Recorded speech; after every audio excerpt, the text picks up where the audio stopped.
Hey there, how you doing? Charlie Winters here with horse racing and football selections for the 4th of April 2026, or Saturday the 4th of April 2026. So we had a 9-1 winner yesterday, but it wasn't enough to show a profit. We had one more placed and four others that ran either disappointingly or actually just came out of the frame. One of them came 6th, paying out first 5, but yeah, disappointing day really. You always like to try and get something with a 9-1 winner, but we couldn't. I think the horse was called Turanian Sea. So let me get into it. So it's £1 each way singles and a 10p each way lucky 63. The first selection is Patrick's Well in the 12:43 at Carlisle, paying first 3. So this horse hasn't ran for over 800 days. It's a shocking race. There's only the favourite with any kind of form. All the rest of them, there's either question marks or you're probably looking at better horses in maybe 3 years' time. The reason I've gone for Patrick's Well is because it ran well when it won on the point-to-point scene, ran disappointing at Wetherby. It was 25-1, so it wasn't expected to run well, but it's been off nearly 3 years since. Very patient owners to pay the bills for 2.5 years without actually having a horse that's been able to run. So maybe there's some kind of ability in this horse. It's a dreadful race. So let's see what happens. They will be looking, obviously they're going to introduce this horse gradually into this race and we'll see what it's got. But I think they will probably try and attain the best possible placing without putting too much stress on the horse because obviously it's first run for a long time. Whereas some others may be just there for a schooling session or anything else. So the second selection, I fell into the trap. So it's Goldmoyne in the 1:55 at Musselburgh. Well, many would say, well, it's improved because it's ran on the all-weather and it's enjoyed the all-weather. Well, I kind of agree, but I don't think that's just the reason. I do think that going to James Owen has sparked some kind of life into this horse, but it has ran occasionally well for the previous trainer on turf as well. Very inconsistent, don't get me wrong, but up until it went to James Owen, it was basically doing nothing. It was running very inconsistent. Now it's what looks like is a winning machine now. So I do like the tactics of this horse. It goes straight to the front and then normally it repels all challengers. Well, it is the turf for the first time, but how it runs will suit Musselburgh. It is a tenacious sort where it does battle and it's not used to coming second or third. It's used to winning. So there's a lot of horses in this race that are having their seasonal debut or seasonal reappearance. I think this horse could catch a few out. And I think at 18-1, although I've left it to SP, it could be a very interesting horse that could run well at a big price. Or alternatively, it could be completely out its depth. But 18-1, I'm willing to take the chance.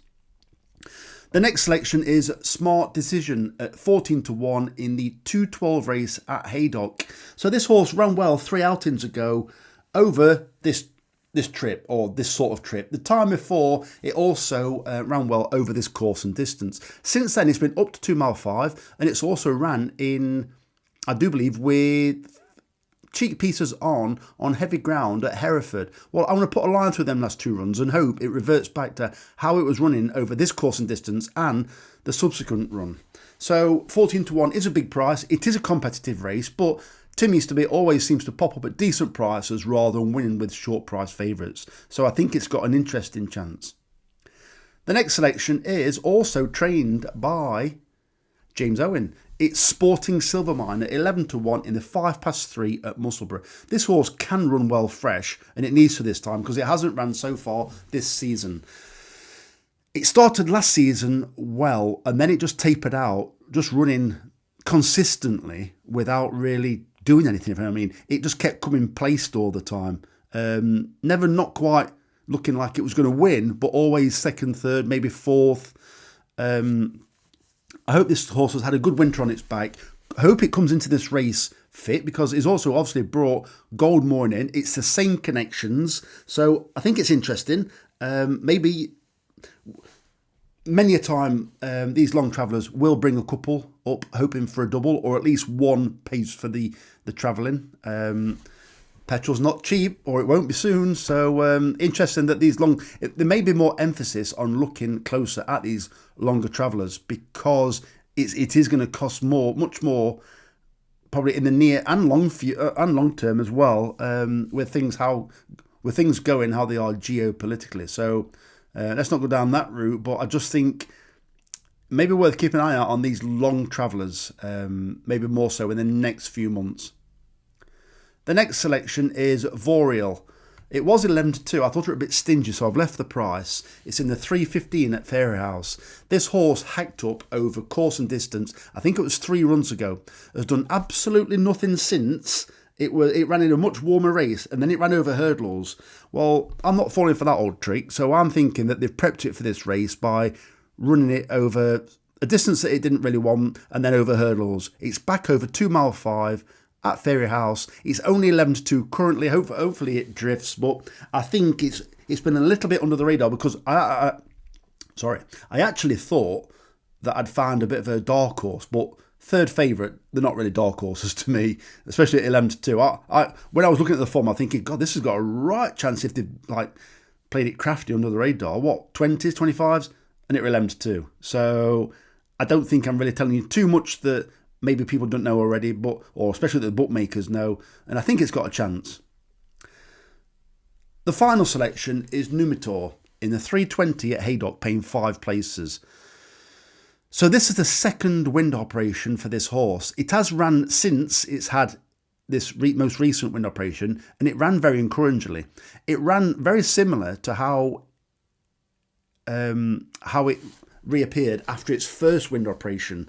So after its first wind operation, probably, I don't know, 2 or 3 years ago, it went on a bit of a run. I'm not saying a winning run, but a much more, it ran much better races. It was much more competitive. Recently, as I said, it's had another wind operation. It ran again since, ran pretty well. It also won this race 2 years ago, and it also, I believe, won a race on this card, but over 3 mile. So I do think this horse, I think it's heading back in the right direction. Is it good enough and ready to win this race? I don't know. But I do believe it's either 20 or 25-1 the last time I looked. I've left it to SP because it's Emma Lavelle. It could drift further because, yes, she's a very good trainer in her own right, but she's not one of the big faces, one of the big names like your Nichols and all your Skeltons. So hopefully this horse could drift further, but still run a very good race. So £1 each way singles and a 10p each way, lucky 63. On the football, I think there's 3 matches in the FA Cup. I should just be having a small both teams to score in the first half treble on all 3 matches.